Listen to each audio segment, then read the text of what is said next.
자, 카메라 들어왔습니다. 돌아 돌림판. 예. 안녕하세요. 반갑습니다. 이렇게 이렇게 하는 거야, 그냥. 꼭 들어가는 거야. 좋네요. 자기소개 그냥 가볍게 한번 해보세요. 가볍게. 안녕하세요. 저는 25 이효지입니다.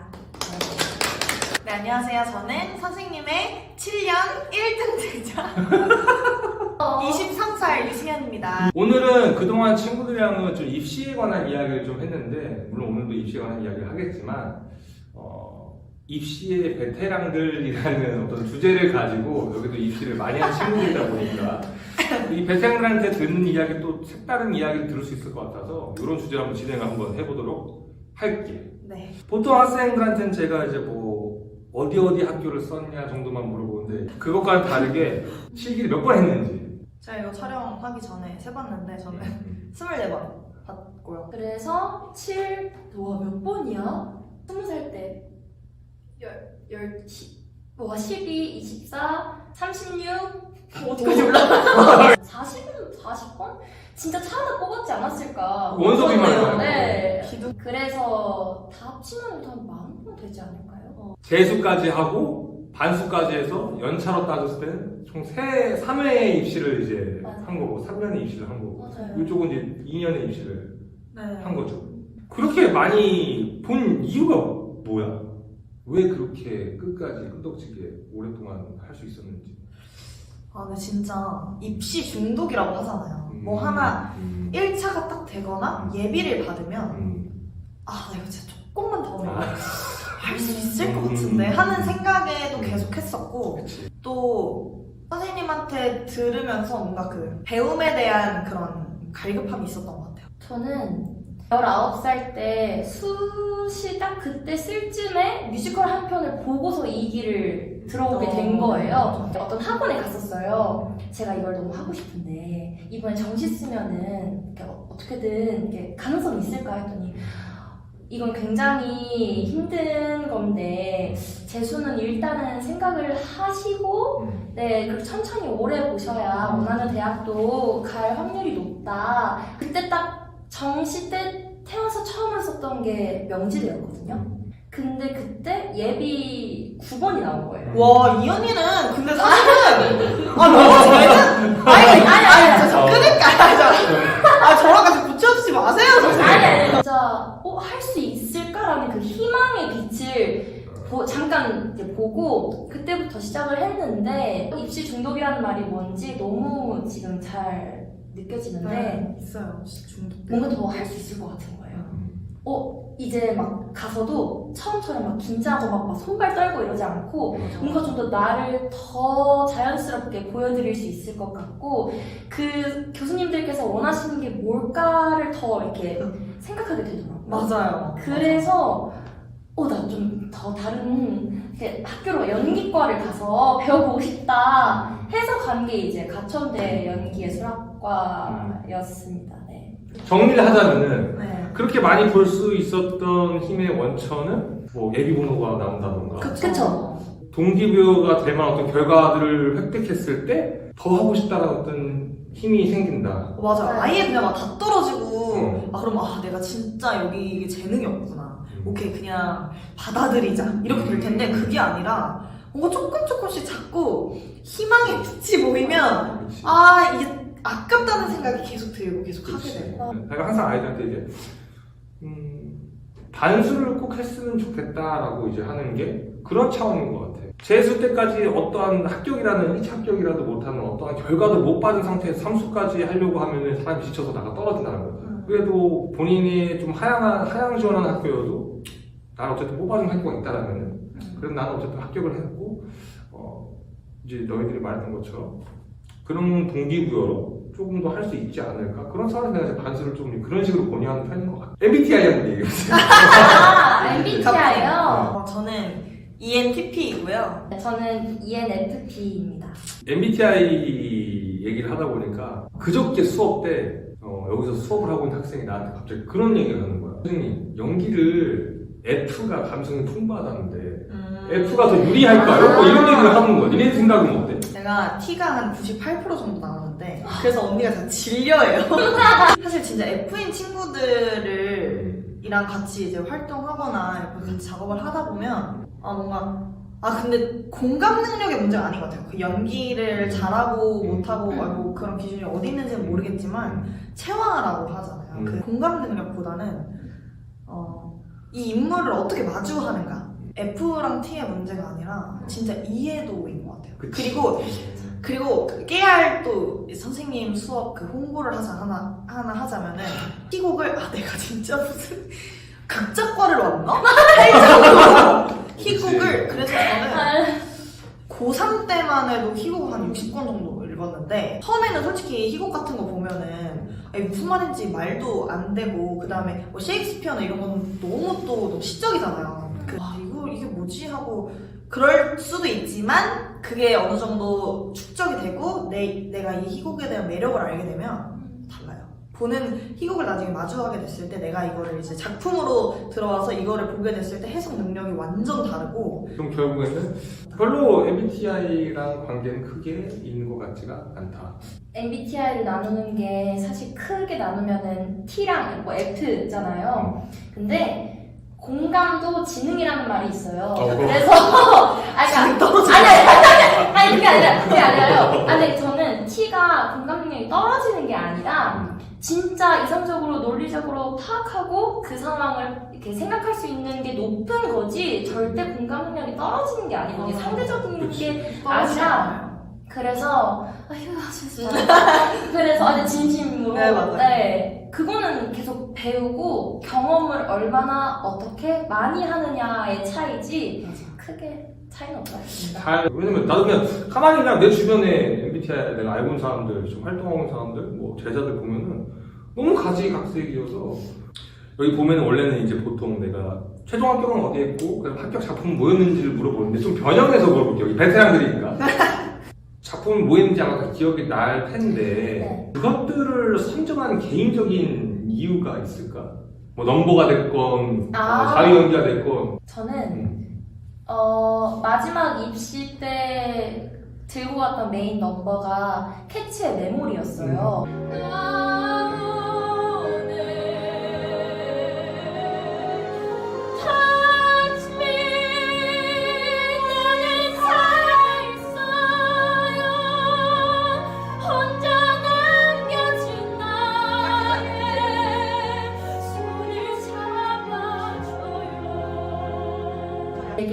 되게 생각보다 희소성이 있는 넘버라고 저는 생각을 했거든요. 제 주변에 아무도 메모리로 입시를 본 친구들도 없었거니와 학원에서도 저밖에 없었어서 내가 이거를 기깔나게 잘하면 눈에 못 띄겠다.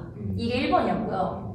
2번은 그래도 그 곡이 테크닉적으로 되게 생각보다 되게 어렵고 음역대도 낮은 편이 아니에요. 그래서 그 30초 1분 안에 보여줘야 할 그 임팩트가 있겠다가 두 번째였고 진짜 너무 계산적인가? 세 번째는 전혀 세 번째는 편안합니다.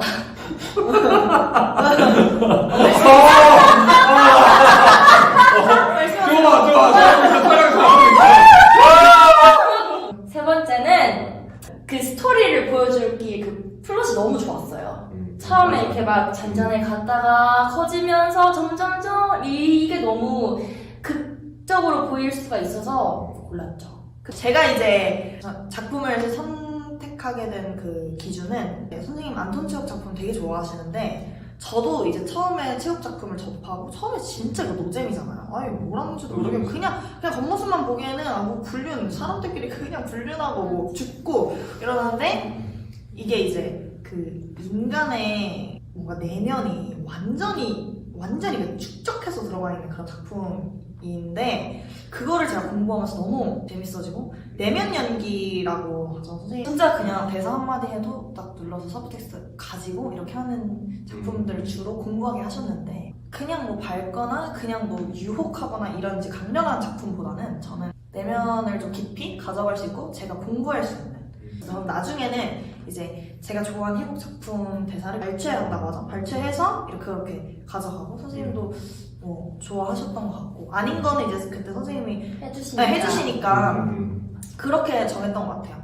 이것도 되게 각자만의 여러 가지 추억들이나 기억나는 일들이 많을 것 같은데 입시 에피소드. 이분 진짜 진짜 많죠. 뭐 베테랑들이니까 많겠지. 그래서 가볍게 저부터 풀면 저는 이제 가천대 2차 시험 보러 갔을 때가 가장 암담한데요. 즉흥을 보는데 그게 대사가 쭉 나와 있고 빈칸 하나 딱 있고 이걸 채워서 이제 쭈쭈쭈쭈 보는 거예요. 근데 그때 제가 정확히 무슨 대사 났는지 첫 대사가 기억이 나는데 뭐 아저씨는 여기서 얼마나 살았어요 뭐 이런 대사였거든요. 근데 다른 애들 다 옆에 이렇게 쫙 둘러보니까 다른 애들이 막 아저씨! 막 이러고 있는 거예요. 그래가지고 오케이 나는 어떻게 다르게 할 수 있을까 생각을 하다가 전사를 좀 길게 가져가야겠다 이렇게 생각을 한 거예요. 딱 들어가가지고 전사를 막 길게 했어요. 막 이렇게 좀 먼지도 좀 닦고 뭐 이렇게 하고 이렇게 또 닦고 막 이런 것도 좀 하고 이런 것도 좀 하고 아저씨! 했는데 땡! 이래서 진짜 그 순간 아저씨! 했는데 땡! 하니까 그 얘기를 할 건가요? 그 얘기랑 그 어떤 그 얘기를 말씀하시는지 전자를 도라에몽이요? 도라에몽 한번 해보겠습니다. 제가 서울예대를 4번 썼어요.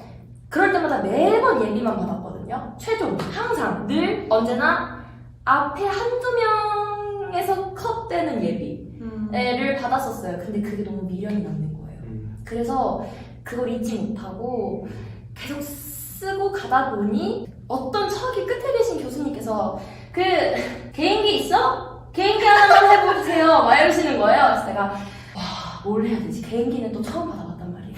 노래를 하나 더 할까 하다가 그때 교수님께서 노래 말고 연기 말고 그냥 개인기 이러셔서 그러면 도라에몽 개인기 한번 해보겠습니다. 제가 진짜 되게 당당하게 철퍽 깔고 말씀을 드렸죠. 일단 제가 어떻게 도라에몽 목소리를 했냐면요. 안녕하십니까. 가방. 엄마 해주면 안 돼. 나 근데 이거 못 잠깐만 근데 이거 먼저 말해요. 대사가 뭐였냐면 안녕하십니까. 가번호 몇 번입니다. 이제 도라에몽이 하는 거야? 도라에몽 한 거예요. 하는데 근데 또 창피하면 안 되잖아요. 진짜 자신감 누구보다 넘치는 얼굴과 이 기세로 진짜 안 돼요. 지도를 지키게 해주세요. 그거를 했는데 교수님께서 다 이러시는 거예요. 갑자기 나지막히 더 반대에 계신 교수님께서 요즘 애들은 도라에몽 상대모사를 그렇게 많이 하네 이러시는 거예요. 알고 보니까 제 앞에 계시던 그 여자 수험생분께서 똑같은 도라에몽 개인기를 하신 거예요. 떨어졌잖아요. 네. 도라에몽 때문에 떨어진 걸까 진짜? 근데 당연히 저도 생각을 해봤죠. 일만의 약간 해프닝? 그 정도지. 그때 입시장 기억이 그 분위기가 저한테 너무 이렇게 적당한 건강한 긴장감이 아니라 그냥 좀 이렇게 되게 이랬거든요. 그래서 더 할 수 있었는데 내가 안 좋은 거 아닐까? 라는 생각도 들었고 지금 사실 생각해보면 그건 아닌 것 같아요. 도라에몽 때문은 아닌 것 같고 그 이전과는 다른 제자와 함께에서는 들어볼 수 없었던 질문들인데 이제 시간이 지났잖아. 입시도 했고 많이 해봤고 이제 전공생이 됐고 졸업을 앞두고 있는 이제 학생인데 지금 생각해보니까 내가 입시생이었을 때 했던 착각 같은 게 있어. 지금 생각해보면 그거 아닌데 너무 많죠. 혹시 입시라는 게 경쟁이라고 생각하시는 분들이 계신다면 그 생각을 빠르게 접으셔야 될 것 같아요.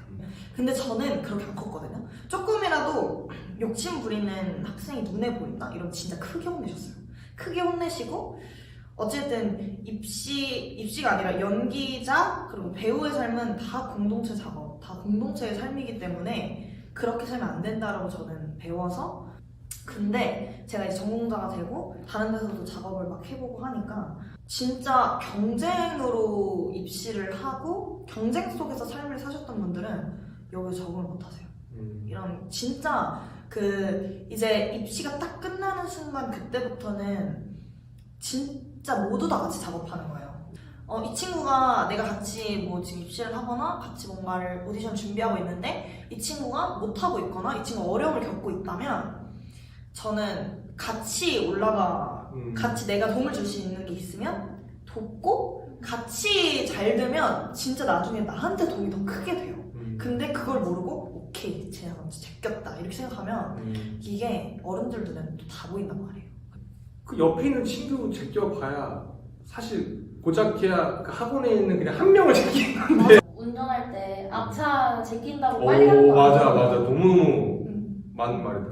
아 근데 이 얘기하니까 입시설 하나 얘기해. 제가 서경대 보러 갔을 때 그때 제가 이제 마지막 타임이었는데 저랑 같이 이제 올라갔던 남자, 그러니까 저랑 엘리베이터부터 같은 타임으로 쭉쭉 올라갔던 남자애가 있었는데 누가 봐도 이제 고3처럼 보였고 저는 그때 이제 재수 때였어요.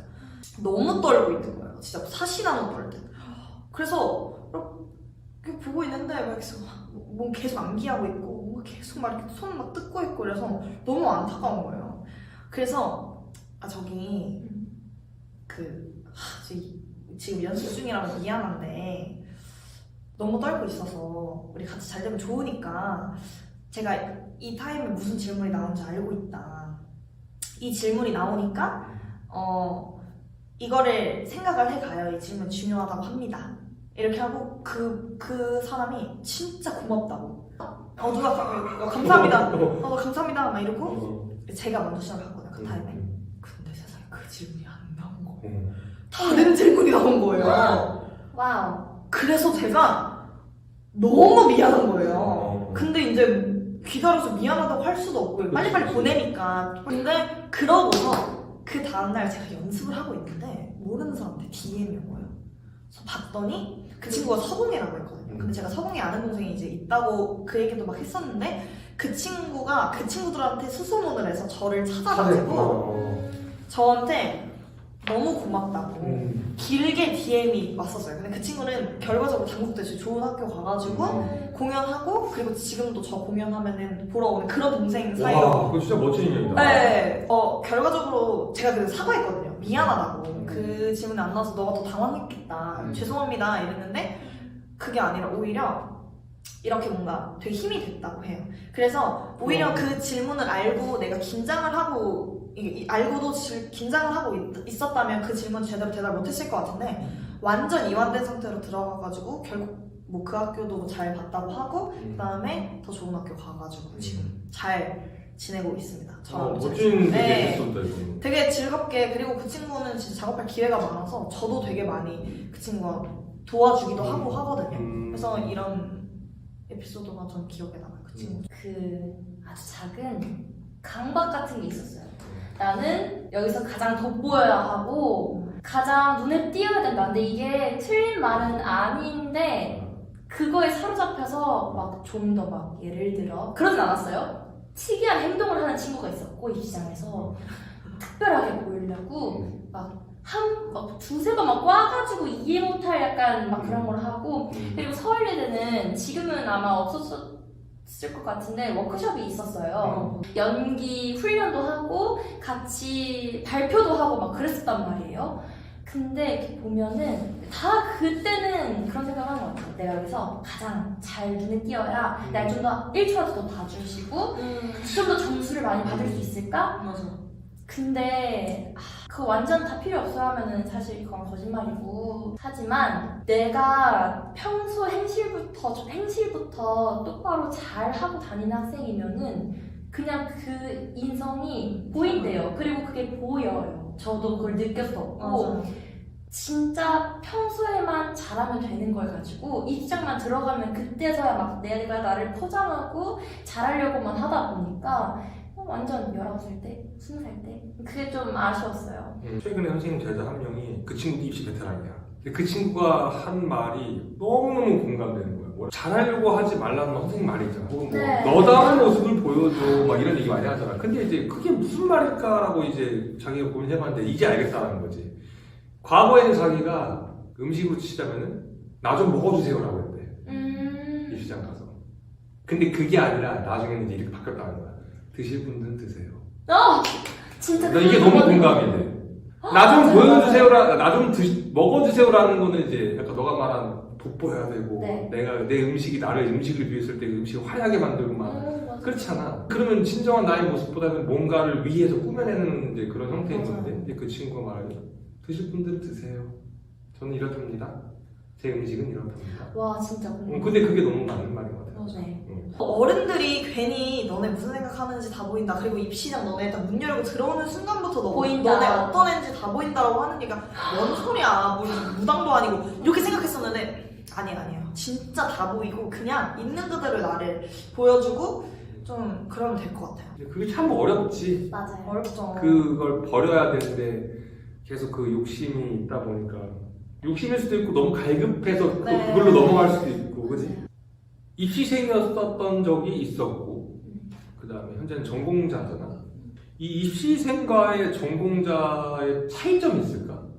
어쨌든 둘 다 연기를 좋아하는 건 똑같지만은 어떤 차이점이 있을까? 너희들이 전공자가 돼서 어떤 바뀐 것들이 있어? 공연을 아무래도 학교 오면 공연을 올리잖아요. 그때 딱 느꼈던 게 입시는 독백을 위주로 일단 하고 독백을 준비하고 그 독백은 말 그대로 혼자 하는 거기 때문에 상대가 없어요. 근데 학교 와서 정말 그 동기들이랑 후배 선배님들이랑 눈을 보면서 호흡을 이렇게 같이 맞춰가는 그 과정이 너무 재밌고 신기했거든요.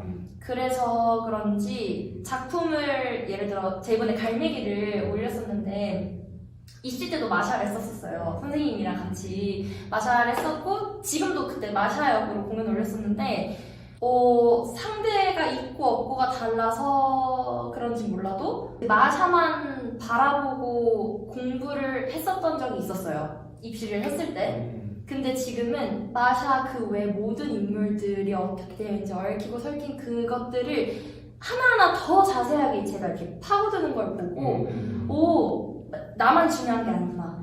여러 그 인물들을 오히려 더 챙기게 되고 더 공부하게 되는 게 좋았어요. 저는. 입시 때 내가 이 연기를 바라보는 시각은 진짜 이제 첫걸음인 거예요. 공연을 하셔야 돼요. 공연을 이제 하면은 이제 그때도 저 입시 때도 선생님이 공연 때 이제 배우지 우리가 뭐 만들어보지 이렇게 말씀을 하셨는데 저도 학교에서 와서 이제 공연 만들고 또 이렇게 작업에 참여하다 보니까 그때 선생님이 어떻게 무슨 말씀을 하셨는지 이제야 알 것 같더라고요. 그리고 언니는 이제 작품, 인물을 바라보는 시각이 달라졌다라고 얘기를 하셨는데 저는 작품을 대하는 기본 에티튜드가 생겼어요. 태도가 완전히 달라져요. 그러니까 제가 학교 들어오고 같이 하면서 예고 애들이 부러웠거든요. 어렸을 때부터 공연을 해왔고 그거를 배우다 보니까 작품이 딱 나한테 왔을 때 이거를 어떻게 대해야 되고 이걸 어떻게 풀어나가야 되고 근데 저는 예고 출신도 아니었고 공연을 올린 적은 없었기 때문에 어떻게 해야 되는지 체계가 안 잡혀 있어서 되게 힘들었거든요. 이거는 이제 진짜 저는 그래서 몸으로 부딪힌 케이스였어요. 입시는 진짜 시작이에요. 승현이는 연기랑 17살 처음 했나? 네. 누구한테나 그 처음이었던 순간이 있잖아. 예술 활동을 하기 전에 나와 하고 난 후에 내가 있잖아. 이 전후가 어떤 차이점이 있어? 예술이 나한테 뭘 변화시켜줬는지. 본인의 스승님과 어떻게 지내는지 저는 잘 모르지만 저한테 선생님은 진짜 스승 그 이상의 정말 분이세요. 저의 아픔, 선생님의 아픔 공유하고 그거를 전 선생님한테 치유받고 위로받았던 게 정말 크고 많아요. 근데 이제 선생님 연기 선생님이시니까 그거를 연기적으로 예술로 풀어나가고 치유하는 방법을 저한테 알려주셨어요. 지나오면서 되게 건강해졌어요. 저는 어느 정도 자기 연민도 좀 있었고 내가 슬픈 일이 닥치고 힘든 일이 닥쳤을 때 이걸 어떻게 풀어나가야 될지 모르는 사람이었는데 선생님께 그리고 내가 연기를 하면서 그걸 어떻게 건강하게 풀어나갈 수 있는가 하는 그런 방법을 알게 된 것 같아요. 저만의 스트레스 해소라든지 뭐 사람이 힘든 일이 있거나 암흑기가 있었을 때 내가 어떻게 하면 그런 땅굴에서 나올 수 있는지 사실 그런 게 사람마다 다 다르잖아요. 진짜 건강해졌다라는 게 그 예술, 그러니까 연기, 노래, 뮤지컬 이런 걸 통해서 내가 나를 좀 더 돌아보고 내가 나를 좀 고칠 수 있구나 라는 거를 느꼈었어요. 그리고 간단히 뭐 말씀드리면 너무 스트레스 받는 일 있을 때 내가 뭐 좋아하는 노래를 부른다든지 그리고 저는 제가 뭘 좋아하는지 내가 어떤 사람인지를 정말 하나도 몰랐고 그거에 대한 확신이 없었어요. 근데 연기를 이렇게 처음 접하고 노래도 처음 접하고 했을 때 어쨌든 다 사람 사는 이야기들을 가지고 저희가 표현하는 거잖아요. 그들도 나와 똑같은 허구일지라도 인간인데 그런 인물들을 공부하고 이렇게 날 보면 투영하면서 내가 또 이런 면이 있구나, 나 이런 사람이구나, 아 근데 내가 이걸 싫어했다, 이런 게 날 좀 더 찾아가는 느낌. 그게 너무 좋았어요. 물론 전 아직도 절 잘 모릅니다. 찾아가는 과정이고요. 그 과정 속에 지금 하고 있는 이 일들이 있다는 게 감사해요. 영화든 드라마든 뮤지컬이든 다 극으로 일단 기본적으로 구성되어 있는데 기본적으로는 뭐 안 그런 것도 있지만 대부분은 나쁜 사람과 착한 사람이 존재하잖아. 이 세상을 살아가면서 사람한테 중요한 마음가짐이나 무엇이 옳고 그른지 무엇이 정의로운 건지를 나는 좀 많이 알아봤거든. 희곡 실험만 놓고 봐도 주인공인 남자인 존 프락터가 과연 가늠을 한 사람이 과연 용서받을 수 있는가에 관한 어떤 이야기를 다루는데 그 프락터가 용서받기 위해서 수많은 고민들과 어떠한 선택들을 하잖아. 그런 거를 이제 접하면서 보다 또 내가 성숙해지는 사람이 될 수 있는 그런 것들을 통해서 배우지 않았을까라는 생각이 들어. 그래서 나한테 예술은 되게 세상을 좀 올바르게 떳떳하게 사고하고 살아갈 수 있게 하는 힘이 되는 것 같아. 꽤 오랫동안 트레이닝을 했잖아요. 처음에는 선생님들한테 트레이닝을 이제 배우겠지만 하다 보면은 나한테 맞는 나만의 연습법 혹은 루틴. 저는 일단 뮤지컬을 너무 원해서 시작한 일이잖아요. 그치. 그만큼 제 속에 비중은 노래가 가장 컸었는데 노래나 연기나 혹은 무용이나 꼭 몸에 열을 낼 정도로 풀고 시작을 해요. 근데 정말 신기한 게 노래도 목도 근육이란 말이에요. 그치. 땀내서 이렇게 풀어주면 노래 소리가 달라져요. 그치, 맞아. 저는 몰랐거든요, 스스로. 근데 하면서 할 때가 왔어요. 되게 느꼈긴 했는데 그래서 그 몸 푸는 거에 대한 중요성을 요즘 들어 더 느끼고 있고 연기 할 때 엉덩이를 붙이고 책상에 앉아있는 시간이 되게 길어요. 분석하는 거. 근데 예를 들어 말씀드렸던 예를 들어 마샤를 이렇게 분석을 하려고 하면은 갈매기, 안톤 제곱의 생애 막 이런 것부터 교수님들께서 막 이렇게 분석하라고 시키세요. 그럼 당연히 해야 되는 거잖아요. 근데 그게 점점점 습관이 돼서 그 모든 걸 알아. 강박하니까 정확할까? 이 사람의 의사였다. 그 모든 작품 안에는 자신이 들어있다. 그게 바로 의사라냐.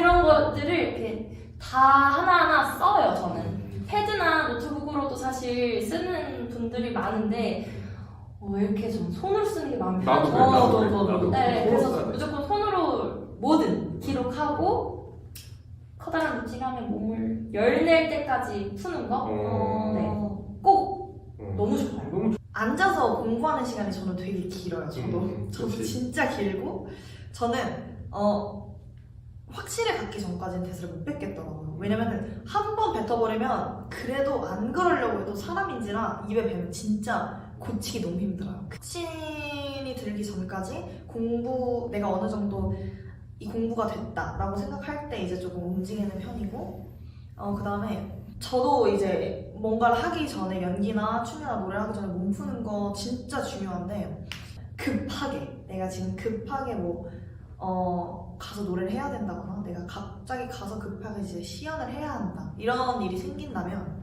일단 노래하기 전에는 진짜 목이 근육이어가지고 이거를 주물러주고 이러는 게 진짜 도움이 많이 돼요. 급하게 내가 목을 풀어야 된다? 이러면은 여기 림프절 있죠? 여기 림프절을 쥐어뜯으면서 이제 나는 얘 약간 뷰티 유튜버 같은 거 보고 되게 잘할 것 같아. 쥐어뜯으면서 이제 가고 여기 울 때 있잖아요. 여기 막 이렇게 왁자가 괜찮으세요? 괜찮으세요? 이렇게 하고 그러면 목이 좀 풀리고 그 다음에 또 꿀팁은 말할 때 위치를 진짜 높게 잡으시면 그러니까 하루라도 높게 잡으시면은 빨리 이제 길이 확 붙어서 제가 처음에는 그 목소리가 약간 안녕하세요 막 이랬어요. 좀 낮고 밑에 이제 그 위치를 많이 썼는데 승현아 위치 올리라고 여기 이렇게 많이 얘기를 해주셨거든요. 그래서 아 이게 뭐 도움이 된다고 이러고 그래도 이제 뭐 안 하느님은 못하니까 이제 이게 맞나요? 안 하느님은 못하니까 아무튼 이제 하는 게 더 좋으니까 하는 게 더 좋으니까 좀 이제 톤을 좀 높이고 위치를 올렸더니 빨리 이제 소리가 붙고 그 다음에 꼭 아침을 먹고 가요. 꼭 아침을 드셔야 됩니다. 여러분 아침을 저도 꼭 먹어요. 아침 먹고 안 먹고가 진짜 컨디션에 그게 많이 되고 저 같은 경우에는 근데 식사 안 하시죠 아침? 진짜 잔소리 제가 진짜 많이 하거든요. 아니 난 너무 하고 싶은데. 그리고 저는 제가 되게 마인드 컨트롤을 되게 힘들어해요. 아직까지도 긴장도가 높으면은 몸부터 막 경직되고 그게 너무 힘들단 말이에요. 그래서 진짜 좋아하는 노래 플레이리스트 10가지 정도를 이렇게 해놓고 무슨 연습을 하기 전이든 어디를 이렇게 뭘 하기 전이든 꼭 그렇게 들으면서 진짜 심신 안정을 먼저 해야 돼요. 그러니까 저는 약간 그렇게 시작을 합니다. 근데 그게 생각보다 도움이 많이 돼요. 맞아. 차분하게 몸을 다 마음부터 가라앉히고. 그리고 급하게 그만해. 한 가지 더 있어요. 한 가지 더. 스타벅스에 민트 블렌디드 티 그게 있는데 그거를 그러니까 보통 뜨겁게 주세요. 근데 이거를 갑자기 뜨겁게 먹으면 목이 아프고 이거 입천장 까지니까 얼음 2개만 넣어달라고 뜨겁게 먹는데 민트 블렌디드 티 그거를 좋아요? 딱 반만 좀 뜨거운 거 참고 따뜻하게 꿀꺽꿀꺽 마시면 와 극락 끝나요. 그냥 자, 그럼 마지막 질문 하나 할게요. 이게 또 우리 제자와 함께 콘텐츠에 어떻게 하다 보니까 마지막 공식 질문 같은 건데 예술이 나에게 가지는 의미. 나에게 예술이란? 갑자기 브랜드 생각난 건데요. 나에게 예술이란 너무 어렵다. 어렵다. 너무 어렵다. 너무 어렵다. 그 두 번째로 느낀 나의 예술이란 즐거움입니다. 네. 즐거움. 편집점이 안 생기잖아요. 즐거움입니다. 즐거움. 진짜요. 진짜 즐거워요. 근데 노래할 때 너무 행복하고요. 연기할 때 늘 새롭고요. 즐거워요. 그래서 그 즐거움이 저한테 활력소가 되는 것 같아요. 너의 삶의 활력소는. 네, 재미없으면 못 하거든요. 너무 힘들어서. 그치. 맞아. 나에게 예술이란 예술이란 아니 그러니까 제가 왜 지금 자꾸 이게 생각이 안 나냐고 하냐면 되게 당연하게 나한테 녹아 있었구나 이 생각이 계속 들었어. 어떤? 그러니까 이 예술이라는 게 저의 삶에 이제 너무 당연한 너무 거여서. 당연하구나. 나에게 너무 당연한 거. 이런 삶이다. 이렇게 삽니다. 네. 저랑 같은 생각이신가 봐요. 비슷하네요. 네. 이렇다. 너무 당연해서 뭐라고 이렇게 한 번에 딱 정의하기 힘들죠. 네, 정의하기 맞아, 힘든 것 정의하기 같아요. 딱 이 말인 것 같아요. 하면서 하면서 정말 내가 이거를 하면서 평생을 살 수 있다면 너무 감사할 것 같아요. 당연한 말이에요. 준비된 자만 이 기회를 잡을 수 있어요. 그치. 근데 이게 당연한 말이긴 한데. 너무 당연한 말인데요. 항상 놓친 기회가 너무 많은 이 바보였던 사람으로서 꼭 항상 상시 내가 어디에 어떻게 콜이 올지 어떤 기회가 생길지 모르기 때문에 항상 나 자신을 외적으로 뿐만 아니라 정말 늘 가꿔야 된다 생각합니다. 저도 이제 한마디를 해보자면 저 사실 좀 게으른 편이라 오랜 계획을 세우지 않고 세우더라도 100% 이행 못해야 하거든요. 그래서 저는 늘 오늘 하루를 잘 살자라고 생각을 해요. 오늘 하루 진짜 작게는 내가 뭐 밥을 먹더라도 열심히 먹고 채 안 하고 열심히 먹고 내가 오늘 뭐 연습이 있거나 내가 오늘 뭐 해야 할 일이 있다면 오늘을 열심히 살자가 저의 진짜 인생 모토예요. 긴 시간 수고한 우리들한테 박수. 와! 오늘 촬영 마치도록 하겠습니다. 와! 감사합니다.